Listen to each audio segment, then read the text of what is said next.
So right here, I have just an object that I drew with the star tool. I just clicked on the star tool and I clicked once on the document and I told it to have just 8 points, and this is what it came up with. So here I have this little starburst icon. I have a generic green color selected that I grabbed from the color picker. Now, what I want to show you is this color guide feature that Illustrator offers. If you don't see that, you can go to the Windows menu and then just select color guides to show up the palette. Now with this green collected, I have here different kinds of presets that I have for complements my colors. Like right now I have, if you click on here, I have complementary colors selected. So therefore it gives me an option. If I copy over this image to the right side and I select the color, the harmony colors, this is the complementary color built in out of this original green color. So it guides me to pick colors that will help with my design. Down here is the harmony of both of these colors. Now this is a really cool feature because it gives me different kinds of tints and shade that I can also choose from for my documents, and it helps with the design process and the planning out of my colors throughout my entire project. I can even change the amount of tints that it says by going into the drop-down list here, and I select color guide options. By default, it's set to 4, but I can change that number to be a higher. So notice that if I increase my numbers here, it also will increase my number of color options. And the variations, right now I have it set to 100%, but if I want less kinds of variations, then it'll change the tints settings and the shades to, to reflect, and it will update my harmony to different kinds of variations. But I'm going to leave it at 100% for now, and I'm going to hit OK.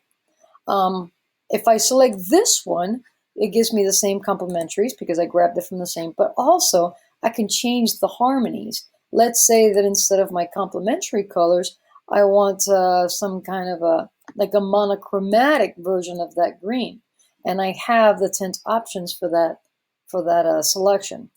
And if I want a monochromatic option for this color, then I can choose a maybe a higher contrast, and I have these presets in these colors. I can choose any one of these that can show me all the complementary colors or the harmony colors of the original piece, like that. Play around with this. This is a lot of fun, and it really can help you build your own color palette for any kind of project.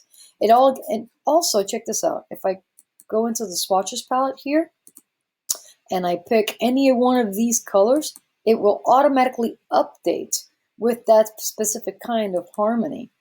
So let's pick something that's less complicated. Let's do something like a complementary 2 version 1. As you can see, I have all the color variants from that. And I can again go into my color guide options here and tell it to do maybe just 4 steps of those colors instead of 7. Okay. Again, I can choose this. Any different colors that I pick will automatically update my harmony for these kinds of color sections and color guides. Let's say that I'm satisfied with this and I want to save these color into different groups into my Swatches palette. This is a group setting. So let's say that I want to save these here into my group settings. All I have to do is click on this icon here, and then it saves my color groups onto my swatches. So I automatically have access to all these colors on the fly and use them throughout my illustration so that I can generate my piece. Look how beautiful and cohesive these colors are. They just work well with each other. And that's what the color guides is used for, so that to create this kind of harmony of colors, if you will. Wonderful feature that Illustrator offers.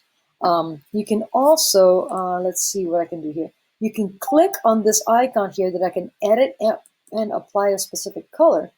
And I have all these other variations. Now, unfortunately, some of these only can translate very well in a RGB format. They don't necessarily translate properly in a CMYK setting, but you can actually change the actual book by going to color book and selecting Pantone solid colors.